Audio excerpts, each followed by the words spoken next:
Iorana Rapa Nui. Bienvenidos a Isla de Pascua, or welcome to Easter Island. As you can see, there are a lot of taxis here, but the city of Hangaroa is very close to the airport, so I'm gonna have a walk from the airport to the city of Hangaroa. I've been here for a week and I thought I'd share my experience with you guys. When you arrive to the Santiago airport for domestic flights, there's one line for all flights within Chile except Rapa Nui.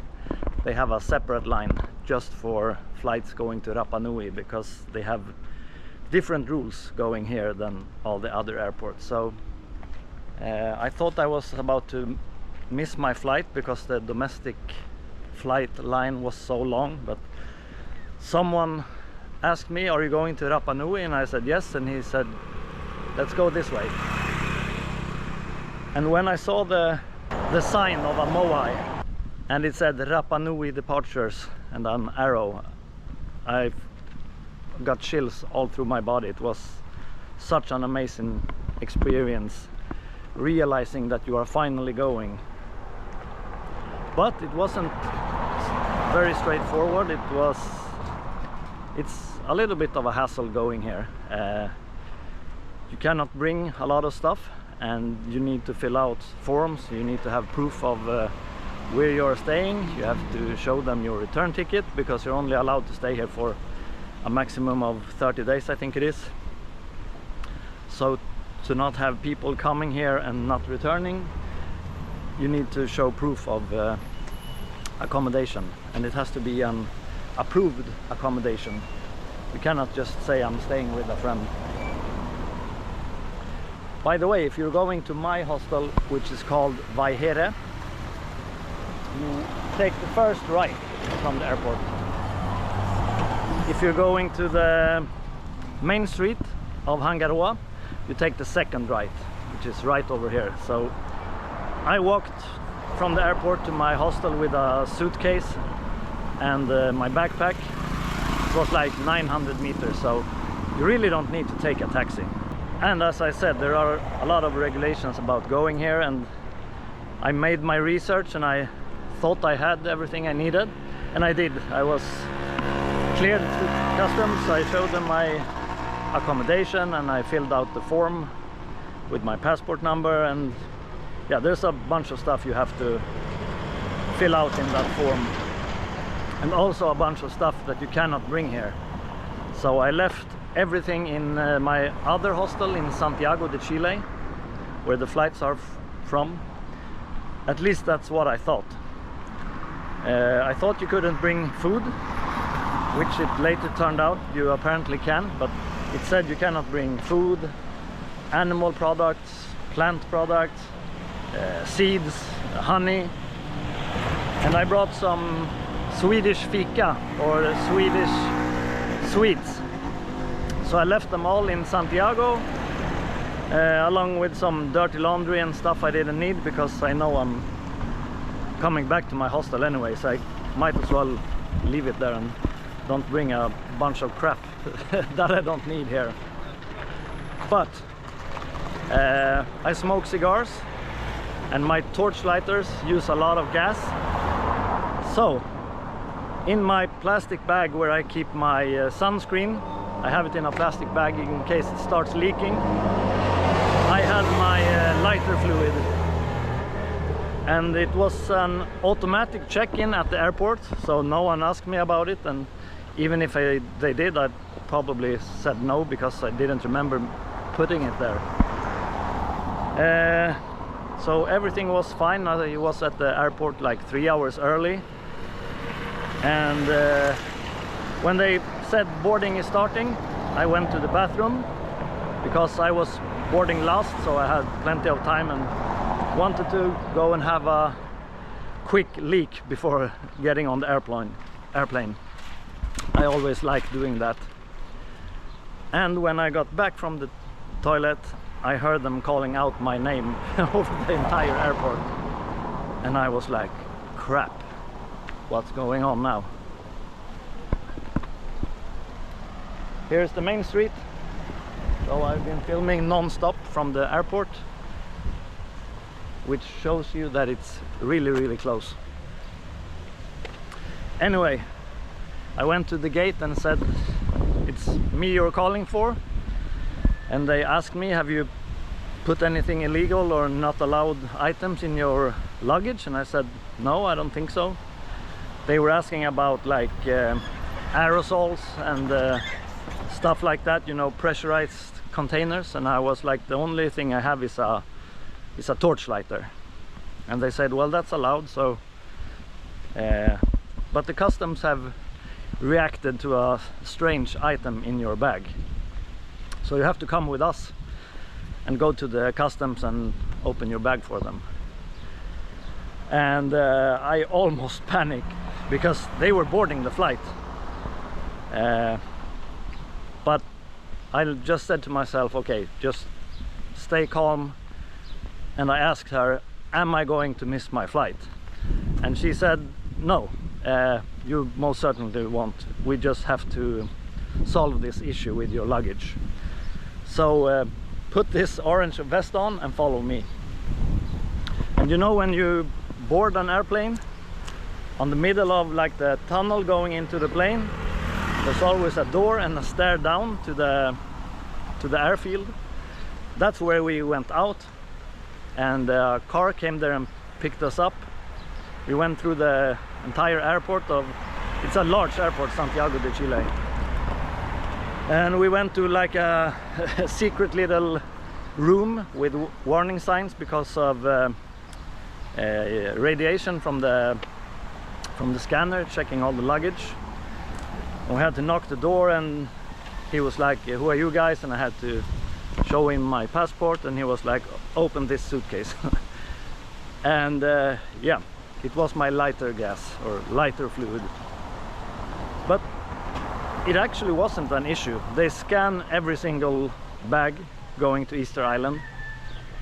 I thought they did that on all bags on our flights, but apparently not, because I always bring lighter fluid in my checked luggage. But apparently you're almost never allowed to bring it, but so far I brought it to every single country I went to, so either they missed it or it's been allowed, I don't know. But here it's strictly forbidden, and they check each and every single bag, which is good.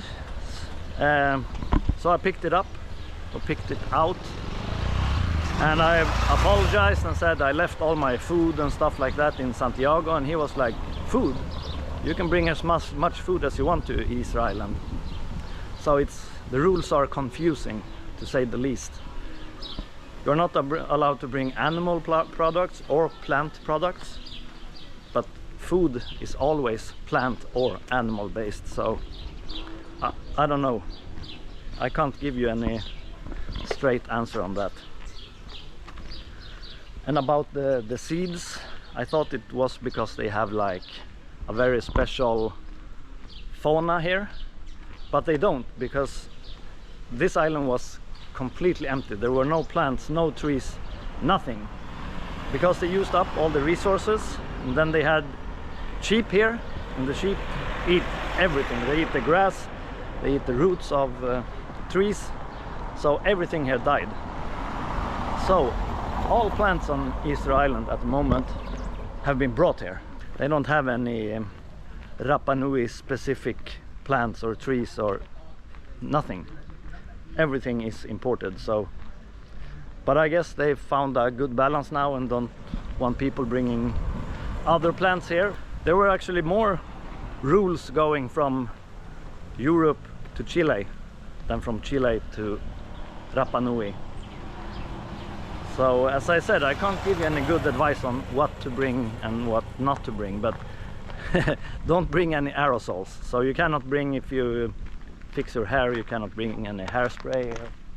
Don't bring lighter gas. I had a bunch of cigars, that wasn't a problem. That's a plant product. And I mean, people have shoes made of leather, they have jackets made of leather, they have shirts made of wool. so it's all animal product. I don't know exactly what they mean with you are not allowed to bring animal or plant products. It's very confusing. Rapa Nui is part of Polynesia. It's a 5+ hours flight from Santiago de Chile straight out in the ocean going west. I think it's about 4,000 kilometers from Chile. So it's one of the most remote places in the world where people actually live. And I think there's about 7,000 or 8,000 people living here at the moment. And they are very restrictive with tourists and foreigners. So every day there's just one flight coming and one flight leaving, and it's from Santiago. And I think about once a week there's a plane from Fiji or Tahiti. I can't remember which one, but so there are very strict rules about going here. And as I said, you have to fill out forms and let them know you are coming beforehand. And why do I say Rapa Nui all the time? It's because it's almost offensive to the people here saying Easter Island or Isla de Pascua, because that's not the name. Rapa Nui means big island. So in their own language it's not called Easter Island. It's because in like the 1700s an explorer came here, and the day before they entered the island was Easter. They were celebrating Easter out on the ocean here.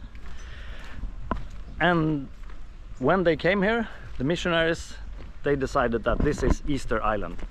But it was already called Rapa Nui, so when you are on the island, say Rapa Nui, because I mean, you're a tourist, they will forgive you, but it's still a little bit offensive for them, and I've been told by them to use that name. So you can call it Easter Island and Isla de Pascua outside of the island, but on the island say Rapa Nui.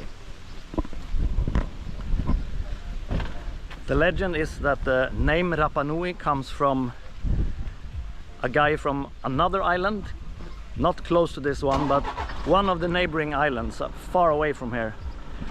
Came here, and the people here asked him, "Where are you from?" And he said, "I'm from the small island, which is Rapa Iti." And then they said, "Well, then we are from the big island." And that's where the name come from. Big island and small island. Rapa Iti and Rapa Nui. They have their own language, which is also called Rapa Nui. It's very simple. The island is called Rapa Nui, the people are called Rapa Nui, and the language is called Rapa Nui. But almost everyone, or I would say everyone, speaks Spanish. And most people working inside tourism, they speak a little bit English as well. So when Rapa Nui was discovered, I say it like this because someone claims to have discovered this island, but I mean the people living here had already discovered it before him. But when it was discovered, approximately 3,000 people were living here. And when us Westerners were done giving them our diseases and kidnapping them as our slaves, there were about 300 Rapa Nuis left here. They brought them to Peru because they could see how good they were making the moais, so they wanted them to come to Peru and other places as well, Chile as well, to make sculptures and work in mines because they were good craftsmen. So most of the population died or was kidnapped as slaves, and many of them died on the way back to the mainland. They didn't even survive the trip there. So at one point there was as few as 121 Rapa Nuis living here that were like the real Rapa Nuis. But now they are about 8,000 again. But at the moment a lot of people from Chile live here as well, because it's a Chilean island in the South Pacific. So why do everyone go here? Not everyone, it's a very uncommon place to go to, but people coming here, why do they come here? It's because of the moais, of course. You know, these large stone heads spread all over the island. Moai means statue, so basically every statue you see on the island is a Moai, but when you say Moai, you mean the heads. My first feeling when I saw my first Moai was also a little bit overwhelming. It was... I've been wanting to go here for 25 years, as I said, and all of a sudden the statue you've seen so many times in movies and pictures is right in front of you. You can almost touch it. You are not allowed to touch them, and for the most time you can't touch them because they are too far away for you to reach them. But it's almost like meeting a celebrity or something. You've seen this person so many times that you almost think you know them, but you don't. And then you see them, and it's a strange feeling. And it was the same feeling with this. It's like I've seen this before, but never in real life. And it's hard to explain, but the Moais look so calm and relaxed. You get the feeling that they are almost alive, or for real, like they are thinking about something. But it's a overwhelming experience, and if you have the chance to ever go here, just take it. It's worth it, I promise. It's a little bit expensive getting here, but once here you don't have to spend a lot of money if you don't want to. The island is a little bit pricey, but there are options. You can eat street food, have some nice empanadas and ice cold beer really cheap. I will show you in another video where to get those. Before I went here, I did some research, of course, which I always do. And most people said that 3 days here, 3 full days, is enough. But I disagree. If you only come here to check the Moais and nothing else, then 3 days is enough. Then you can do 2 full day tours, and you have 1 spare day to, I don't know, go diving in the Pacific, or just explore the island on a bicycle or something, or just walk around like I'm doing now. I had 5 full days here. I did 2 full day tours, then I did 2 days of diving, and today I'm just walking around making this video, relaxing. Why just go here for 2 or 3 days and then get out of here? I mean, as I said, it's one of the most remote places in the world.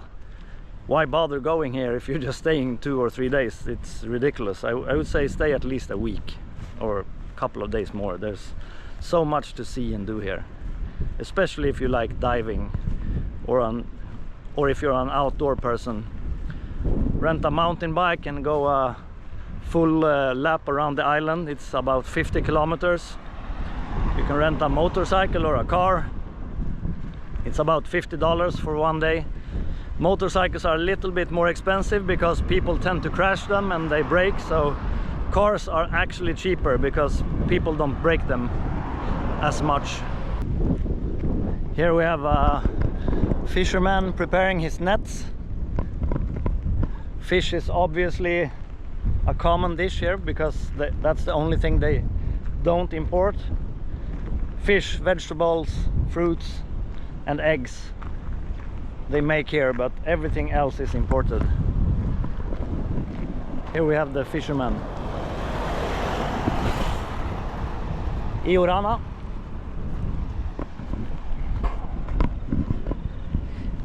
Iorana is like both, like you can say hello to someone by saying Iorana, or it actually means welcome, but people use it to greet each other as well.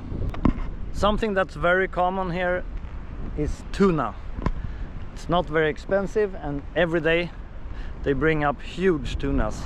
Today I saw one at the market that was 36 kilos. I don't know how much that is in pounds, but it was a huge tuna. At least that's what I thought. And she said, no, this is a small one. So if you come here, make sure you try up the local tuna. It's delicious. And if you decide on going here, make sure you go more than 3 days. It's worth it, I promise.